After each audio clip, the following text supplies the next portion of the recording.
Hello दोस्तों। आज हम लोग बात करने वाले हैं स्टॉक मार्केट के कुछ बेसिक कॉन्सेप्ट के बारे में। क्या होता है ना कि हम लोग स्टॉक मार्केट में इन्वेस्ट करना स्टार्ट कर देते हैं, लेकिन हमें ये सब बेसिक चीज़ें ही नहीं पता होती हैं।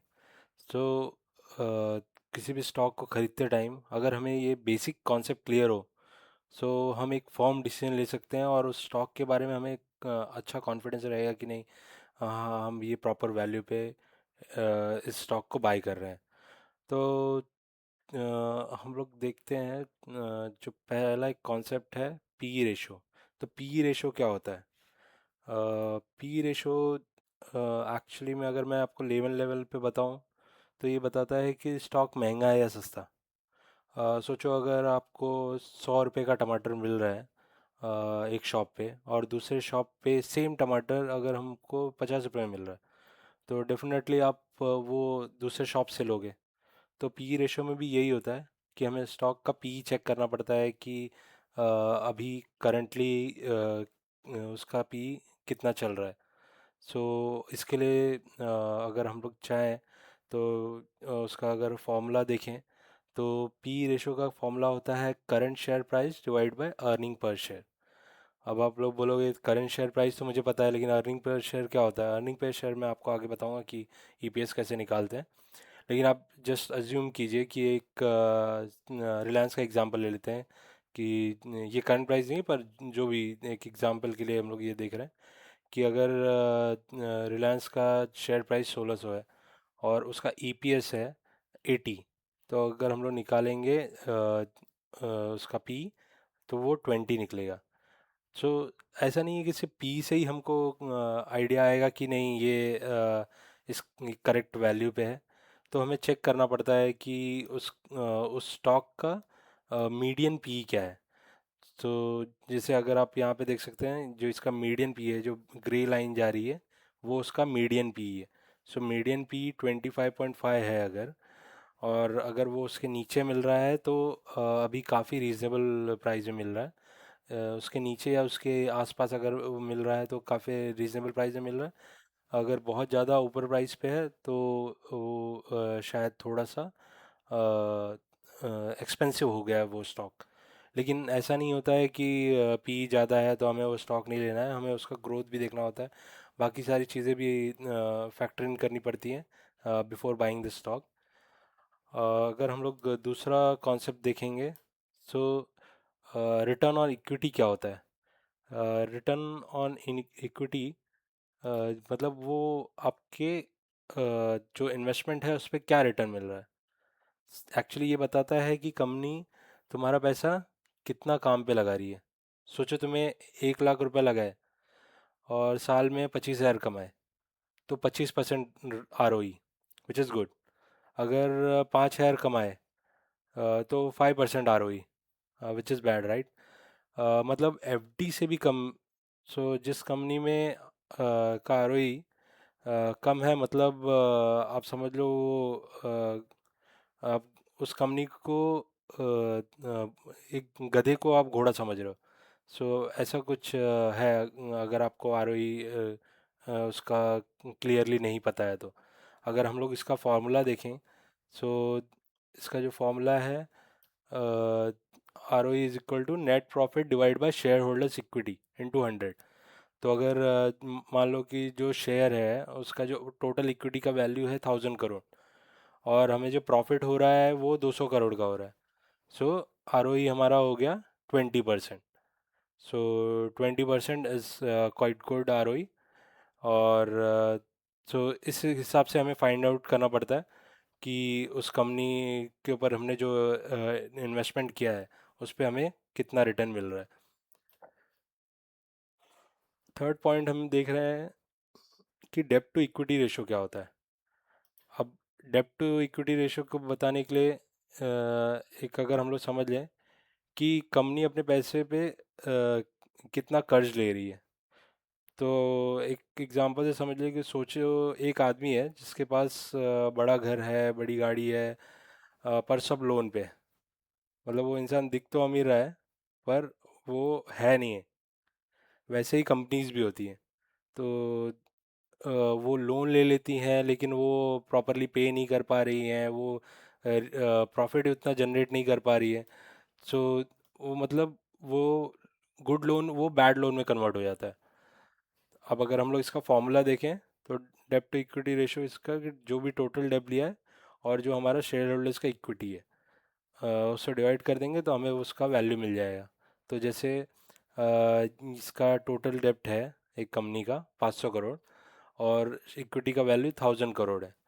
तो 500 divide by 1000 is equal to 0.5। तो अगर एक से कम है या एक तक है तो वो डेब्ट टू इक्विटी रेशो अच्छा है। क्योंकि अगर आप इमेजिन कीजिए कि आपकी सैलरी अगर 1 लाख रुपए है और अगर आप 2 लाख रुपए का लोन लोगे, मतलब पर मंथ आपको ईएमआई 2 लाख रुपए पे करनी है। सो वो क्वाइट डिफिकल्ट है ना उसको पे करना। लेकिन वही अगर आपका 1 लाख रुपए सैलरी है और मैक्सिमम आपके पास 50,000 या 40,000 का ईएमआई पे करना है, सो आप इजीली पे कर सकते हो। तो सेम इसमें भी होता है कंपनियों में। एक इसके बाद हम लोग देखेंगे कि ईपीएस, जैसे मैंने बोला था कि ईपीएस फर्स्ट वाले पॉइंट में कि ईपीएस क्या होता है। EPS total earning divide by number of share. So EPS ये बताता है कि कंपनी एक शेयर पे कितना कमाती है। तो एक एक शेयर मतलब आपने लिया और उसके ऊपर कंपनी कितना प्रॉफिट जनरेट कर रही है। सो इसका भी अगर हम लोग फॉर्मूला देख ले तो EPS is equal to net profit divide by total outstanding shares. अब कंपनी का प्रॉफिट हो रहा है 1000 करोड़ और आउटस्टैंडिंग शेयर्स समझ जाओ 100 करोड़ है। तो ईपीएस हो गया 10। और वही हम लोग 10 हमने ईपीएस जो यूज़ किया था फर्स्ट वाले पॉइंट में। तो उसके बाद अगर हम लोग देखेंगे dividend yield. So dividend yield क्या होता है कि ये बताता है कि कंपनी आपको बैठे बैठे कितने पैसे दे रही है। सोचो आपने 100 रुपए के शेयर खरीदे और कंपनी वो एक शेयर पे आपको 5 रुपये डिविडेंड दे रही है, मतलब 5% डिविडेंड यील्ड। सो ये देखा जाए तो एक पैसिव इनकम का काफ़ी बेस्ट सोर्स है। अगर इसके साथ में अगर हम लोग इसका फॉर्मूला देख लें कि क्या है, तो इसका जो फॉर्मूला है dividend is equal to annual dividend yield per share divide by current share price into 100। तो मान लो शेयर प्राइस 500 है और एनुअल डिविडेंड यील्ड पूरे साल भर में जो डिविडेंड देता है वो 20 है। तो 20 divide by 500 into 100 is equal to 4%। तो 4% का वो डिविडेंड यील्ड देता है। तो बहुत सारे लोग हैं जो ऐसी कंपनियों में इन्वेस्ट करते हैं जिनका डिविडेंड यील्ड अच्छा होता है। जैसे आईटी स्टॉक का डिविडेंड यील्ड काफ़ी अच्छा होता है। तो आप मतलब समझ जाओ कि अगर कोई कंपनी है जो 5% 6% डिविडेंड यील्ड दे रही है, तो अगर वो उसका कंपनी अगर ग्रोथ कर रही है आपको 10% भी रिटर्न दे रही है, तो आप अगर कैलकुलेट करेंगे तो 15-16% हो जा रहा है। तो एक तो काफ़ी सेफ बेट ले रहे हैं आप कि लार्ज कैप स्टॉक में घुस के। और दूसरा है कि आपको वो उतना 15-16% आपको रिटर्न भी जनरेट कर रहा है। अगर आप एफडी और ये सब में डालेंगे तो मैक्सिमम 7 या 8% ही रिटर्न मिलेगा। तो इसके लिए लोग ऐसे स्टॉक में जाते हैं जहाँ पे डिविडेंड यील्ड अच्छा होता है। अब बात करते हैं नेक्स्ट टॉपिक की, प्राइस टू बुक रेशो। तो प्राइस टू बुक रेशो क्या होता है कि ये बताता है कि कंपनी की मार्केट वैल्यू उसकी असली वैल्यू से ज़्यादा है या कम है।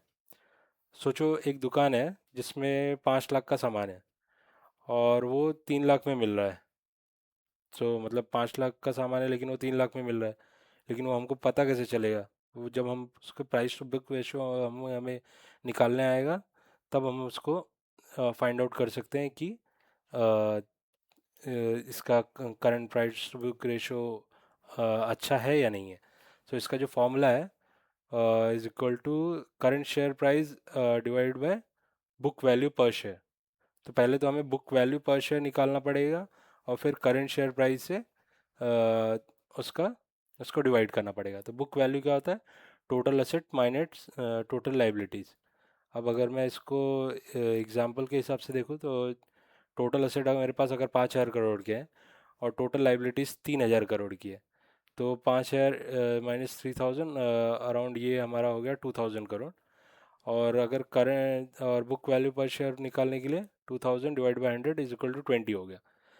अब हमारे पास बुक वैल्यू मिल गया और करंट शेयर प्राइस मान लो 60 है, तो 60 divide by 20 is equal to 3। तो 3 हमारा प्राइस टू बुक रेशियो हो गया। तो ऐसे हम निकाल सकते हैं। अ, मुझे लग रहा है कि अभी शायद आपको ये नहीं समझा होगा क्लियरली, लेकिन ये मेरा अगर आप थोड़ा 2-3 बार इस वीडियो को देखेंगे सो आपको काफ़ी बेटर आइडिया आएगा कि एक्चुअली मैंने क्या बोला है। आप अगर लेवल लेवल पे समझेंगे कि ये चीज़ें क्या होती हैं, तो इसको आपको हर टाइम निकालने की ज़रूरत नहीं है ये सब फॉर्मूला लगा के। आप screener.in पे जाएंगे, वो वेबसाइट पे आपको सारे के सारे ये सब वैल्यू मिल जाते हैं। लेकिन ये सब वैल्यू मिल जाते हैं वो तो ठीक है, लेकिन आपको उसका डेप्थ में पता होना चाहिए कि ये निकलता कैसे है। सो इसके लिए ये मैंने सारी सीरीज़ स्टार्ट की है कि आपको सारे सारे बेसिक कॉन्सेप्ट पता चल जाए। होप ये आपको पसंद आया होगा। Thank you.